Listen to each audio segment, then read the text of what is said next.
Welcome in everyone, James here, and in this video I'm going to be talking about the Dark Onslaught dungeon. It's been a while since I did one of these videos, but I thought with the level 70 cap I would do another one. So here is a quick look at my build. I've got 3 pieces for warrior hero charms, I have got 2 pieces for defense, 1 weakened status charm, and I am using the hammer. The hammer has got 2 critical chain chance charms on it and 3 chain damage charms on it. So the crits are basically guaranteed with this hammer. It's got 100% crit chance. So I'm going to skip the first floor in this video because the first floor is relatively easy. If you've got a damage hammer, it's not difficult. I'm going to start with the second floor, and the thing that I want to address in this video is that we are all working with limited heroes again because the level cap just went up and the Dark Onslaught dungeon it's pretty difficult at the minute for a lot of players. So this is a tactic that I like to use, and I'm going to show you it throughout this dungeon. And what I do is I take 1 hero to gain rage and then 1 of my heroes that's leveled up. So you can use a weaker hero, but if you use it with a gauntlet that synergizes with that specific hero, you can start gaining rage and then using your leveled up hero. So you're only using half the amount of heroes, but it's a good strategy to progress through when you've only got 4 or 5 heroes leveled up. If you have chosen them wisely, then a tactic like this will pretty much guarantee you wins every single day in here. For the second floor here, it is Raum, and I'm using the Rebel Gauntlet with Dokio.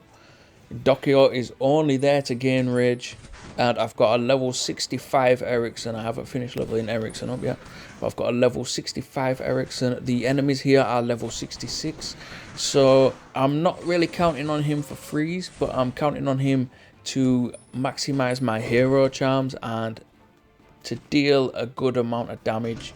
On the third floor we have got Horatio, and for this one I went with the Logician Gauntlet and Lukin. Lukin is going to charge in 3 moves, and he is going to give you about 45-50% rage just from using his base power. So he charges really quick and he gives you a lot of rage. So you're getting a lot out of taking him with you. Doesn't matter if he's leveled up, he's not there to do damage. He's there to fill up the rage. And I've got Erin, just because she's level 70. She's a distributor. So the more enemies there are, the less damage she will deal. But what I want her to do in this floor is wipe out the back row, because those demons on the back row are quite annoying. They heal everything and they cleanse any negative status effects on the enemies. So you don't want that. You want to get rid of them as quick as you can, because they can prolong the fight and potentially make you lose. So with the Logician Gauntlet here, if you are using Lukin's base, as soon as it charges up, you are going to be getting a lot of rage, and it definitely helps you put out a lot of damage. Now I play warrior class, so all the heroes that I'm going to be using are warrior, but maybe you play mage or hunter, and you can use these tactics to make the most of the limited heroes that you might have leveled up at the minute. And Horatio goes down without much trouble. On the 4th floor we have got Sister Nona. Now this is a pretty decent floor, because if you have the Champion's Gauntlet leveled up, you can just use that and you will get quite a lot of rage. But I'm going to use the Valiant Gauntlet, and the best way to gain rage with the Valiant Gauntlet is Queen Critter. Now she is a warrior, so I've got her leveled up. She's going to be putting out decent damage by herself. But I'm taking Garen as well, because Garen is cult type.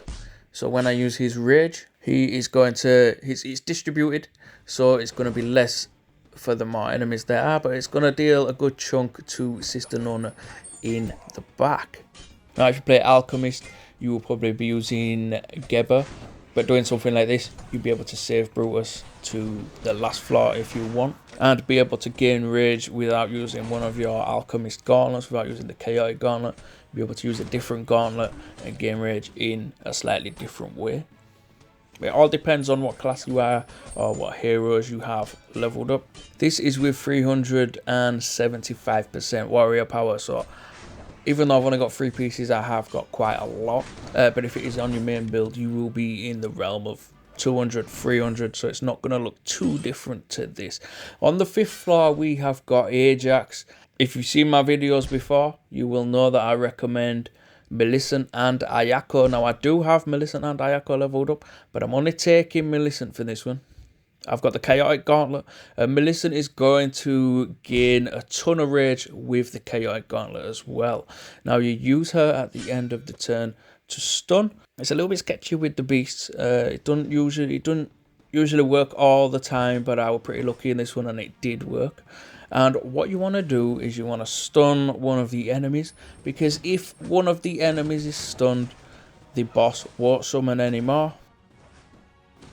We used to talk about these like they were exploits, but it's a bit like Bethesda at this point. These bugs have been in the game for so long, we might as well talk about them like the base mechanics, because I don't think they're ever going to get fixed. Didn't manage to kill him before the end of the turn, so I couldn't move into the back, so he summoned some more, so basically I just had to start again.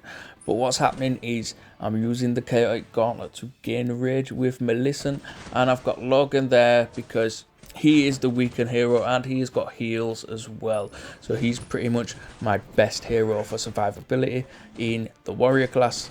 And what I'm trying to do is get into the back row. Now you can see I stunned this one, but I'm trying not to kill him. I'm trying to leave him stunned there so the boss doesn't summon anymore.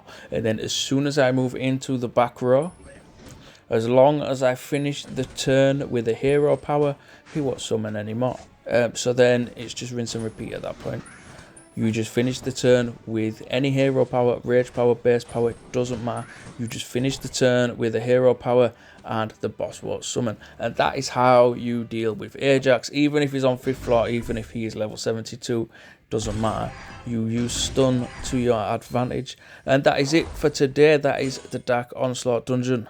Subscribe to the channel if you haven't already. I have been James B09. Good luck out there.